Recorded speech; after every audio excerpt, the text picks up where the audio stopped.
PGA Tour continued to produce memorable performances, but the summer belonged to 25-year-old Rory McIlroy.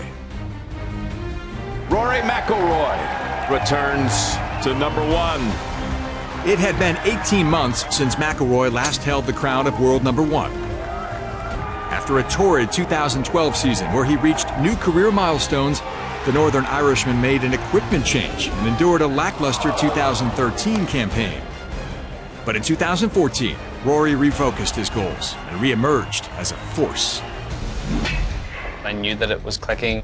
I had a lot of solid finishes on the PGA Tour. I felt like I was in pretty good form, even leading up to the summer. His return would come full circle at the Open Championship. I liked the course at Hoy Lake. I thought it was a course that would set up well for me. I started off really well with a couple of low rounds, and then I played really solidly over the weekend to get the job done. And McIlroy has finally realized his dream. Winning the Open Championship, especially as a player from that part of the world, it means an awful lot. It's the tournament that I grew up watching as a kid, and it's probably the biggest win of my career. What a 2-month run it has been for McIlroy. I think he's a great representation of what up and downs of golf can be.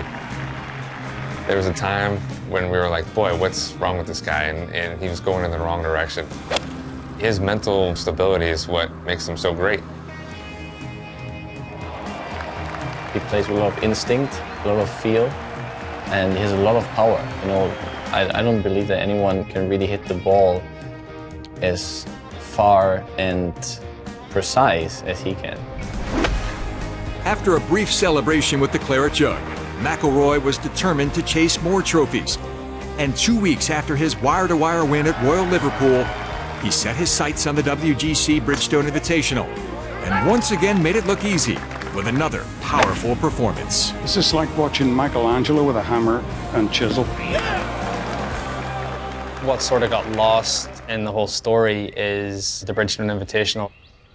You know, I was 3 behind Sergio going into the last day, and you know, I came out of the traps really hot. You know, birdied 4 of the first 5 holes and got the lead, and never really gave it up after that. When I think back about the whole thing, it was probably the best golf that I played during that stretch.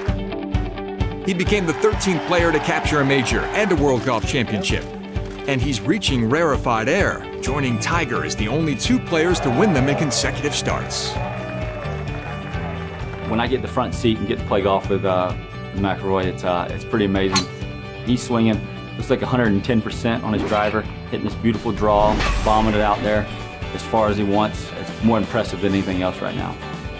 That power would be critical, and with a full head of steam, McIlroy headed to Valhalla for the PGA Championship. But his quest for 3 in a row would not be easy. On Sunday, Rory found himself 2 back of Rickie Fowler as they began the back 9.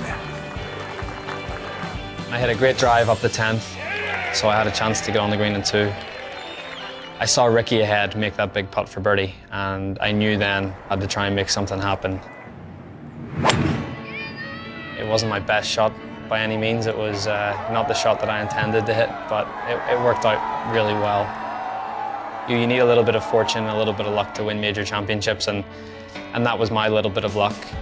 In the fading light, McIlroy added 2 more birdies coming home and held on for a 1-shot victory. I had momentum on my side, and I was just trying to keep it going each and every week. To have 3 wins and 3 straight starts is pretty impressive. To keep your game at that high of a level and to keep pushing yourself to get better and keep working hard just shows the type of talent and type of player he is. You could argue probably some of the best 3-week stretch of golf ever played. Pretty impressive what he did this summer. The Open was fantastic, the Bridgestone was awesome, but the one that I'm proudest of is the PGA, just because it was the 3rd in a row. It was really satisfying and obviously capped off an amazing month for me.